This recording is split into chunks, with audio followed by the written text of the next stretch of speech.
ఫిర్యాదు అంటే అది రమణారెడ్డి సారు అప్పుడు ఉన్నప్పుడే ఇచ్చినాం. ఇట్లా ఆయనకు అది అది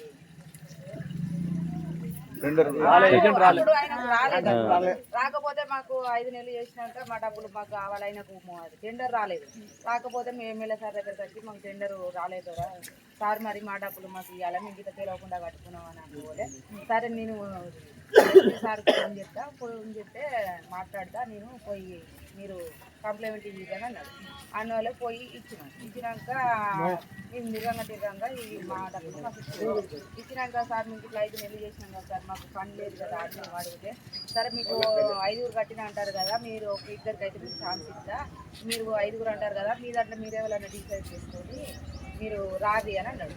అన్నమూలే సార్ 5 ఇట్లా ఇద్దరం అంటే ఫస్ట్ 5 సంవత్సరాలు దాంట్లో చేసినాం కాబట్టి ఫస్ట్ నుండి అయితే చేసిన వాళ్ళం పోతాం సార్ అని మీకు చెప్పినాను. చెప్పినాక మీ దాంట్లో మీరు ఎట్లానే చేసుకోవాలి, మీరైతే ఒక 2 అయితే ఇద్దరు మీకు ఛాన్స్ అని అన్నవాళ్ళే.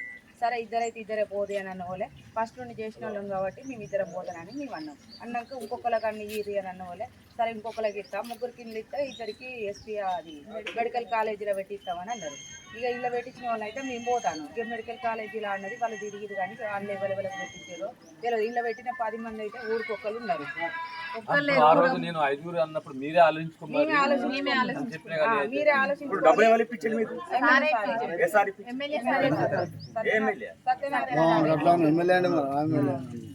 సారే ఇప్పించిండు. ప్లస్ మాకు 7,000 జీతం అంటే కూడా కాంట్రాక్ట్ 7,000కే చేసుకుంటా అని చెప్తే అంటే సారు అట్లా అయితే రారు, ఆడపిల్లలు చెడిపోతారు కదా, అట్లా 7,000కి అట్లా ఏం దొరుకుతాను ఈ రోజులలో, మీకు మంచి జీతం కావాలని చెప్పి సారే దగ్గరుండి కూడా మాకు 15,000 జీతం వచ్చేటట్టు వాళ్ళు ఏం చెప్పుకుంటారు, ఇద్దరిని భార్య భర్తను తీసేసారు, మాకు అన్యాయం చేసి ఎవరికి లేవని చెప్తాను. చెప్పిందైతే ఇలా డబ్బులు అయితే ఎవరికే మీరు అప్పుడు ఇచ్చిన డబ్బులు అయితే మీకు రికవర్ చేసి ఎమ్మెల్యే అది చెప్పు నాకు చెప్తా. సారే ఇప్పించిండు సార్, మీకు ఇట్లా నష్టపోయినాం అని చెప్తే దగ్గర ఉండి మరి మా డబ్బులు రాకపోతే కూడా 2-3 సార్లు ఎస్పీ సార్ ఫోన్ చేసి మరి మన ఎమ్మెల్యే గారు లేకపోతే వాళ్ళకు డబ్బులు రాకపోవు, ఎవరికి రాకపోవు 100 రూపాయలు ఒక్కొక్క 1,00,000 రూపాయలు ఎక్కువ ఇప్పించిండు.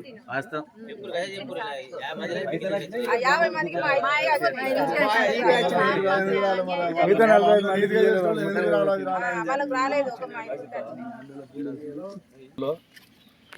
మీది కలెక్టర్ ఆఫీసులో మన కాంట్రాక్ట్ కింద జాబులు వీళ్ళకు పడితే ఒక ఏజెన్సీ శ్రీనివాసరావు అని మోసగాడు వీళ్ళ దగ్గర మనిషి 1,50,000 తీసుకొని మీకు జాబులు ఇప్పిస్తా అని చాలా మోసం చేసిండు. మోసం చేస్తే తర్వాత ఈ మన ఆయన ఏజెన్సీ రాలే, ఒక 5 నెలలు ఏదో మాయమాట చెప్పిండు, పాప 5 నెలలు చేయించిండు. తర్వాత వీళ్ళకి జాబులు అయిపోయినాయి, ఏజెన్సీ అయిపోయింది మొత్తం శ్రీనివాసరావుది.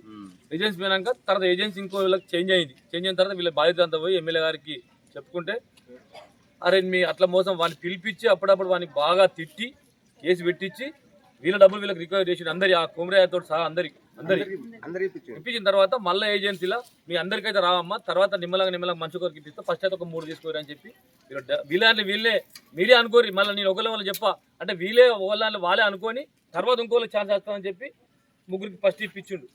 ఆ పైసలు మొత్తం 1 రూపాయి లేకుండా రికవర్ చేయించిండు. ఇంత విధంగా చేస్తే నిన్న ఒకటి వాళ్ళు కావాలని నిన్న దుష్ప్రచారం చేసి ఇట్లా అది చేస్తున్నారు. ఇదంతా అవాస్తవం. వీళ్ళకు బాధితులకు న్యాయం చేసింది మన ఎమ్మెల్యే గారే. మన ఎమ్మెల్యే మన 1 రూపాయి లంచం తీసుకోకుండా వాళ్ళ ఆయాంలో ఆ ఏజెన్సీ శ్రీనివాసరావు అంటూ లక్షలు తీసుకొని పరారాయి చాలా మందిని మోసం చేసిండు. ఈ విధంగా మనం ప్రభుత్వం వచ్చి మనం వీళ్ళు రికవర్ చేసి ఇప్పుడు మిగిలిన వాళ్ళకు కూడా ఇంకా విడుదల వారిగా ఇప్పిస్తా జాబులు అని చెప్పిండు. ఇది జరిగిన విషయం వాస్తవం. ఇది 10వ వార్డు పిల్లోన్పల్లె. నిన్న గండ్రా జ్యోతి గారు మాట్లాడిన మాటలను మేము ఖండిస్తూ ఉన్నాం. ఏంటంటే గండ్రా రమణారెడ్డి మాజీ ఎమ్మెల్యే ఒక బినామీలను ఏజెన్సీ పెట్టుకొని మనిషికి 5 లక్షల చొప్పున వసూలు చేసి 25 లక్షలు వసూలు చేసి గండ్రా జ్యోతి గారు ఓడిపోయిన తర్వాత వీళ్ళ డబ్బులు ఇవ్వకుండా మోసం చేసింది.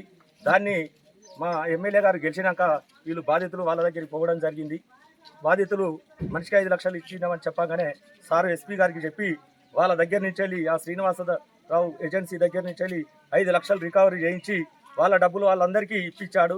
నిన్న మాట్లాడింది జ్యోతి రైతు బంధులకు కానీ దళిత బంధుకు కానీ చాలా డబ్బులు వసూలు చేసింది. ఆమె ఇక్కడి నుండి ఒక 10-20 లక్షల రూపాయలు ఖచ్చితంగా వసూలు చేసింది. ఆమె ఇప్పుడు రమ్మనండి, మేము సవాల్ విసురుతా ఉన్నాం, దానికి మేము నిలబడతామని నేను చెప్తా ఉన్నాం. జై కాంగ్రెస్.